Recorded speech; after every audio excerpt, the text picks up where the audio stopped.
다 함께 사도신경으로 우리의 신앙을 고백하겠습니다. 나는 전능하신 아버지 하나님 천지의 창조주를 믿습니다. 나는 그의 유일하신 아들 우리 주 예수 그리스도를 믿습니다. 그는 성령으로 잉태되어 동정녀 마리아에게서 나시고 본디오 빌라도에게 고난을 받아 십자가에 못 박혀 죽으시고 장사된 지 사흘 만에 죽은 자 가운데서 다시 살아나셨으며 하늘에 오르시어 전능하신 아버지 하나님 우편에 앉아 계시다가 거기로부터 살아있는 자와 죽은 자를 심판하러 오십니다. 나는 성령을 믿으며 거룩한 공교회와 성도의 교제와 죄를 용서받는 것과 몸의 부활과 영생을 믿습니다. 아멘. 찬송가 407장 함께 찬양하겠습니다. 구주와 함께 나 죽었으니 구주와 함께 나 살았도다. 영광의 그날에 이르도록 언제나 주만 바라봅니다. 언제나 주는 날 사랑하사 언제나 새 생명 주시나니 영광의 그날에 이르도록 언제나 주만 바라봅니다. 맘속에 시험을 받을 때와 무거운 근심이 있을 때에 주께서 그때도 같이 하사 언제나 나를 도와주시네. 언제나 주는 날 사랑하사 언제나 새 생명 주시나니 영광의 그날에 이르도록 언제나 주만 바라봅니다. 뼈 아픈 눈물을 흘릴 때와 쓰라린 마음으로 탄식할 때 주께서 그때도 같이 하사 언제나 나를 생각하시네.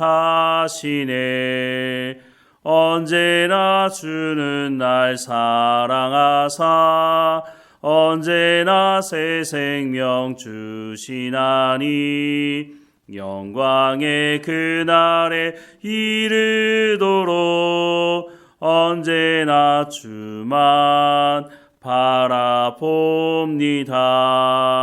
내 몸의 약함을 아시는 주 못 고칠 지병이 아주 없네. 괴로운 날이나 기쁜 때나 언제나 나와 함께 계시네.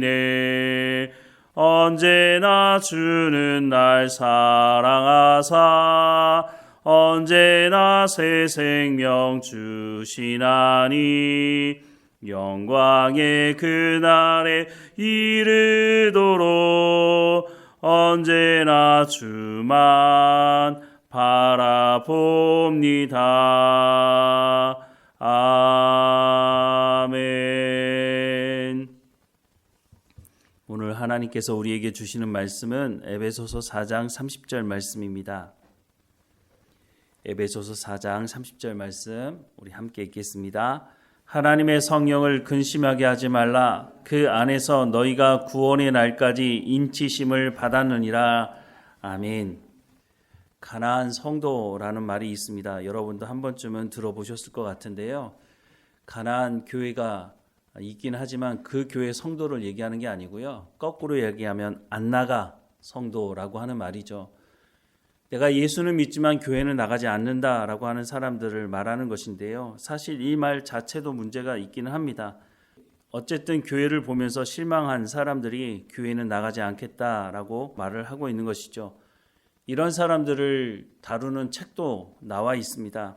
이런 책을 내는 이유가 있다면 교회를 떠났던 사람들이 다시 교회로 돌아올 수 있도록 하기 위한 것이라고 생각을 합니다. 매년 저희 교단에서 표를 내는데 2017년도에 다시 거룩한 교회로라고 하는 표를 사용했습니다. 다시 거룩한 교회로. 저는 이 말을 처음 들었을 때 다시 거룩한 교회로? 그러면 지금은 거룩하지 않다는 말인가? 이런 생각을 하게 됐습니다. 그런데 좀 더 생각해 보면 교회가 그럼 거룩한 모습을 지녔던 적이 있는가? 한국교회가 지난 역사를 되돌아봤을 때 거룩한 교회의 모습을 얼마나 보여왔는가라는 생각을 해보게 됐습니다. 어떤 목사님이 라디오 프로그램에 나와가지고 이런 질문을 받았습니다. 한국교회가 추락하고 있는데 어떻게 하면 회복할 수 있겠습니까? 라고 물었더니 이 목사님이 의외의 대답을 하셨습니다. 한국교회가 제대로 해본 적이 있습니까? 라고 얘기를 하신 겁니다. 그 이유가 무엇이냐면 한국교회가 지금까지 기복주의에 빠져서 오직 성공과 번영만 목표로 삼아서 세속주의와 타협해 오지 않았습니까? 라는 말을 하는 것을 듣게 됐습니다. 한국교회가 모래 위에 집을 지은 것 같은 상황이라고 하는 것이죠. 마태복음 7장 24절부터 27절 말씀에 보면 그러므로 누구든지 나의 이 말을 듣고 행하는 자는 그 집을 반석 위에 지은 지혜로운 사람 같으리니 비가 내리고 창수가 나고 바람이 불어 그 집에 부딪히되 무너지지 아니하나니 이는 주추를 반석 위에 놓은 까닭이요 나의 이 말을 듣고 행하지 아니하는 자는 그 집을 모래 위에 지은 어리석은 사람 같으리니 비가 내리고 창수가 나고 바람이 불어 그 집에 부딪힘에 무너져 그 무너짐이 심하니라 라고 말씀을 하고 있습니다. 사람들은 어떤 기초에 집을 세우느냐에 별 관심이 없습니다. 어떤 재료로 집을 짓느냐에 더 큰 관심이 있다고 하는 것이죠. 그리고 얼마나 빠른 결과를 내느냐에 관심이 있다고 하는 것입니다. 그래서 모래 위에 집을 짓는 것이죠. 만약에 반석 위에서 집을 짓는다고 한다면 아마 시간이 오래 걸릴 것입니다. 하지만 모래 위에 집을 짓는 것은 그렇게 오랜 시간이 걸리지 않는다고 하는 것이죠. 하나님께서 말씀하신 말씀대로 순종하지 않으면서 자기의 뜻대로 모래 위에 집을 지어놓고 그 재료를 대리석으로 사용했다 할지라도 비가 내리고 창수가 나면 어떻게 됩니까? 쉽게 그 모든 것이 무너지고 마는 것이죠. 오늘 한국교회의 추락이 바로 모래 위에 대리석과 같은 집을 지었다고 말을 하고 있는 것과 같은 것이죠. 그래서 추락하고 있는 이 모습을 다시 회복하는 것이 쉽지 않다고 말을 하고 있다고 하는 생각을 하게 됩니다. 교회를 떠나서 나는 교회에 나가지 않아. 나는 예수 믿지만 교회에 나가지 않아 라고 말하는 사람이 무려 200만 명이나 된다고 얘기를 합니다. 무슨 근거로 그렇게 얘기하는지를 잘 모르겠지만 분명한 것은 우리 주변에도 보면 적지 않은 사람들이 교회를 다녔던 사람들이 교회를 지금 나가고 있지 않다고 하는 것을 알 수가 있는 것이죠. 이 사람들이 교회를 나가지 않은 중요한 이유 중에 하나는 교회가 교회답지 않기 때문이다라고 말하고 있다고 하는 것입니다. 그러면 교회가 교회다워지는 것이 무엇을 의미하는 걸까요? 교회는 거룩한 곳이라고 말합니다. 왜냐하면 하나님이 거룩하신 분이고 그 거룩하신 하나님이 우리의 죄를 용서하기 위해서 예수님을 이 땅에 보내셨고 예수님의 그 십자가 사건을 믿는 사람들을 부르셔서 하나님의 백성 삼으셔서 하나님과 친밀한 교제를 할 수 있도록 하셨다고 하는 것이죠. 우리가 죄가 있는 상태로 거룩하신 하나님과 어떻게 교제할 수 있습니까? 그러니 우리가 하나님과 교제하고 우리가 교회로 부름받았다고 하는 것은 우리가 죄로부터 벗어나서 하나님 말씀에 순종하며 살아가는 자리로 부름받았다고 하는 것입니다. 그런데 교회가 교회답지 못하다? 그것은 우리 가운데 거룩함이 보이지 않는다고 하는 것입니다. 거룩함이 보이지 않는다고 하는 것은 하나님의 말씀을 듣고 순종하지 않고 있다고 하는 것입니다. 2017년도 이후에 다시 거룩한 교회로 표를 가진 우리 교단이 그러면 정말 다시 거룩한 교회로 나가고 있는가? 그렇지 않아 보입니다. 대응교회를 중심으로 세습을 하지 않나 여러 가지 문제를 일으키는 모습을 보게 되는 것이죠. 다시 거룩한 교회로 말은 좋은데 오히려 더 빠른 추락을 하고 있지는 않은 것인지 모르겠습니다. 혹시 거룩한 교회가 무엇인지 몰라서 그 기준이 무엇인지 몰라서 그런 것은 아닌가요? 이미 성경에 거룩한 교회가 무엇인지를 다 말씀해주고 있는데 거룩한 교회로 다시 돌아가지 않는다고 하는 것은 하나님의 말씀을 제대로 전하지 않고 있고 하나님의 말씀을 제대로 듣기 원하지 않고 있다고 하는 것이죠. 신명기 8장 1절부터 6절 말씀에 보면 내가 오늘 명하는 모든 명령을 너희는 지켜 행하라. 그리하면 너희가 살고 번성하고 여호와께서 너희의 조상들에게 맹세하신 땅에 들어가서 그것을 차지하리라. 내 하나님 여호와께서 이 40년 동안에 내게 광야 길을 걷게 하신 것을 기억하라. 이는 너를 낮추시며 너를 시험하사 내 마음이 어떠한지 그 명령을 지키는지 지키지 않는지 알려 하심이라. 너를 낮추시며 너를 줄이게 하시며 또 너도 알지 못하며 내 조상들도 알지 못하던 만나를 내게 먹이신 것은 사람이 떡으로만 사는 것이 아니요 여호와의 입에서 나오는 모든 말씀으로 사는 줄을 내가 알게 하려 하심이니라. 이 40년 동안에 내 의복이 헤어지지 아니하였고 내 발이 부릅뜨지 아니하였느니라. 너는 사람이 그 아들을 징계한 같이 내 하나님 여호와께서 너를 징계하시는 줄 마음에 생각하고 내 하나님 여호와의 명령을 지켜 그의 길을 따라가며 그를 경외할지니라 라고 말씀을 하고 있습니다. 하나님께서 40년 광야 생활을 하게 하신 이유에 대해서 말씀을 하고 있는데 이 40년 광야 생활에 대해서 선지자들 중에는 부정적으로 보기도 합니다. 왜냐하면 40년 광야 생활을 시작한 것이 하나님의 언약의 말씀을 거부하고 애굽으로 돌아가자고 했기 때문에 시작된 삶이었기 때문이라고 하는 것이죠. 그런데 반대로 이 40년 광야 생활을 긍정적으로 보는 선지자들도 있습니다. 그 이유는 이 40년 광야 생활 동안 온전히 하나님을 의지하지 않고는 살 수 없었기 때문에 이 40년 광야 생활을 다시 한번 얘기하는 것은 하나님의 말씀대로 순종하는 삶을 살아가야 된다라고 하는 것을 말씀하고 있는 것이죠. 2절과 3절 말씀을 다시 보면 내 하나님 여호와께서 이 40년 동안에 내게 광야길을 걷게 하신 것을 기억하라. 이는 너를 낮추시며 너를 시험하사 내 마음이 어떠한지 그 명령을 지키는지 지키지 않는지 알려 하심이라. 너를 낮추시며 너를 줄이게 하시며 또 너도 알지 못하며 내 조상들도 알지 못하던 만나를 내게 먹이신 것은 사람이 떡으로만 사는 것이 아니요 여호와의 입에서 나오는 모든 말씀으로 사는 줄을 내가 알게 하려 하심이니라 라고 말씀하고 있습니다. 그리고 6절에 내 하나님 여호와의 명령을 지켜 그의 길을 따라가며 그를 경외할지니라 라고 말씀하고 있다는 것이죠. 하나님의 백성이 어떻게 하면 거룩한 삶을 살아갈 수 있느냐, 그 기준에 대해서 성경은 명확하게 말씀하고 있다고 하는 것입니다. 하지만 이 백성이 가나안 땅에 들어가서 어떻게 했습니까? 이 말씀대로 살아가지 않고 더 많은 풍요를 요구하는, 그래서 우상을 숭배하는 삶을 살아가지 않았습니까? 오늘 이 시대도 하늘로부터 내려오는 만나가 아닌 다른 것을 요구하고 있는 것을 보게 됩니다. 교회에 대해서 신앙한 사람들 물론 이해가 되지만 그 사람들도 사실은 이 성경의 말씀을 제대로 알지 못하고 있다고 하는 것입니다. 물론 가장 큰 원인은 목회자들이 하나님의 말씀을 제대로 전하지 않았기 때문이라고 하는 것이죠. 다시 거룩한 교회로, 이 말 자체는 틀린 것이 아닙니다. 다시 거룩한 교회로 어떻게 돌아가느냐가 중요한 것이죠. 그렇게 하기 위해서는 성령의 충만함을 먼저 받아야 하는 것입니다. 왜냐하면 성령이 우리에게 하나님의 말씀을 가르치시는 분이기 때문이라고 하는 것을 성경이 분명히 말씀해주고 있기 때문이라고 하는 것이죠. 우리가 성령하면 우리에게 은사만 주는 분이라고 생각하지만 그렇지 않습니다. 은사를 주시는 분이 맞지만 더 중요한 것은 하나님의 말씀을 깨달아 알게 하시고 가르치시는 분이라고 하는 것입니다.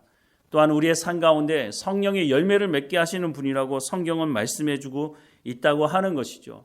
어떤 이유 때문에 교회를 떠났든지 그들 가운데도 성령이 임해야 합니다. 성령이 충만해야 하나님의 말씀을 들을 때 그 말씀을 깨달아 알 수 있게 된다고 하는 것입니다. 하나님의 말씀을 알아야 우리가 하나님 말씀대로 행할 수 있지 않겠습니까? 지금 교회도 성령의 충만함을 받을 때라고 성경은 말씀해주고 있는 것입니다. 우리가 하나님의 말씀, 하나님의 입에서 나오는 그 모든 말씀으로 우리가 살 수가 있다고 성경은 분명히 말씀해주고 있는 것입니다. 우리가 육의 양식을 먹어야 우리 육체를 유지할 수 있는 것처럼 우리가 성령을 통해서 하나님의 양식, 말씀을 먹어야 우리의 영이 살아날 수 있게 되는 것입니다. 영이 죽으면 우리가 온전한 신앙의 삶을 살아갈 수가 없다고 하는 것이죠. 우리가 교회로 부름받았다면 성령의 충만함을 통해서 하나님의 거룩한 가운데, 하나님의 말씀으로 거룩한 가운데 나가야 한다고 말씀을 하고 있습니다. 우리가 그런 삶을 살아갈 때에 교회를 보며 실망했던 사람들이 다시 돌아오게 될 것입니다. 그들 가운데도 성령이 임하기를 우리가 위해서 기도해야 할 것입니다. 하나님의 말씀을 알지 못하면 교회를 떠나게 될 수밖에 없다고 하는 것이죠. 우리 모두가 성령의 충만함을 구하라고 말씀하고 있습니다. 그것이 바로 성령을 근심케 하는 일이 되지 않을 수 있게 된다고 말씀을 해주고 있는 것이죠. 사랑하는 여러분, 오늘도 성령의 충만함을 구하며 하나님의 말씀으로 우리가 새로워지고 성령의 열매를 맺고 교회가 교회다움이 무엇인지를 교회 건물이 보여주겠습니까?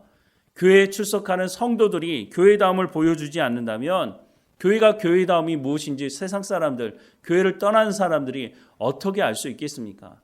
먼저 우리가 깨어서 성령의 충만함을 구하고 하나님의 말씀을 듣고 순종하는 삶으로 말미암아 우리가 반석 위에 집을 짓는 삶을 보여줘야 그 사람들이 주께로 돌아올 수 있게 될 것이라고 하는 것입니다. 사랑하는 여러분, 하나님의 말씀에 귀를 기울여야 합니다. 성령의 충만함을 구해야 합니다. 우리가 날마다 성령의 충만함을 구해야 된다고 하는 이 말이 귀에 못이 박히도록 들어야 하는 말이고, 이게 귀에 못이 박히도록 듣는 것이 중요한 것이 아니라 우리가 그 말씀대로 순종하는 것이 중요하다라고 하는 것을 말씀해주고 있는 것입니다. 우리가 이 말씀대로 오늘도 주님과 동행하며 성령의 충만한 가운데 하나님의 말씀에 순종하며 성령의 열매를 맺어가는 우리의 삶이 되기를 주님의 이름으로 축원합니다. 기도하겠습니다. 사랑하는 하나님, 우리 가운데 거룩함을 온전히 이루지 못했음을 불쌍히 여겨 주옵소서. 그래서 우리 가운데 성령의 충만함을 허락해 주시고 하나님의 말씀 가운데 나가는 우리의 삶이 되게 하옵소서. 40년 광야 생활 동안 이스라엘 백성들이 오직 하나님의 말씀에만 귀를 기울이고 하나님만 의지하며 삶으로 말미암아 40년 광야 생활을 살았던 것처럼 우리도 하나님의 언약의 말씀을 온전히 붙들고 살아가는 우리의 삶이 될 수 있도록 은혜를 베풀어 주옵소서. 하나님, 우리 가운데 주신 것에 대한 감사를 잃어버리지 않게 하시고 늘 우리 가운데 불평과 원망으로 살아가는 것이 아니라 감사함으로 살아가는 우리의 삶이 될 수 있도록, 무엇보다 하나님 말씀에 순종하는 우리의 삶을 통해서 우리로 거룩함이 드러나게 하셔서 교회를 떠났던 사람들이, 교회를 향해 실망했던 사람들이 우리의 삶의 모습을 보며 다시 주께 돌아올 수 있도록 인도해 주옵소서. 그들 가운데도 성령의 충만함을 하나님 허락해 주셔서 하나님의 말씀을 깨달아 알 수 있도록, 하나님의 언약의 말씀을 붙들고 교회로 돌아올 수 있도록 하나님 은혜를 허락해 주옵소서. 우리의 가족들 가운데도 하나님 교회 가운데 떠나 있는 사람들, 신앙생활을 제대로 하지 못하고 있는 사람들이 있습니다.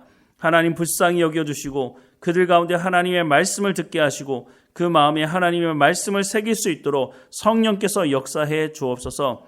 모두가 함께 모여 하나님을 예배하는 공동체가 되어지도록 하나님 인도해 주시며 우리 교회가 하나님 보시기에 거룩한 교회가 되어져 갈 수 있도록 하나님 인도해 주옵소서.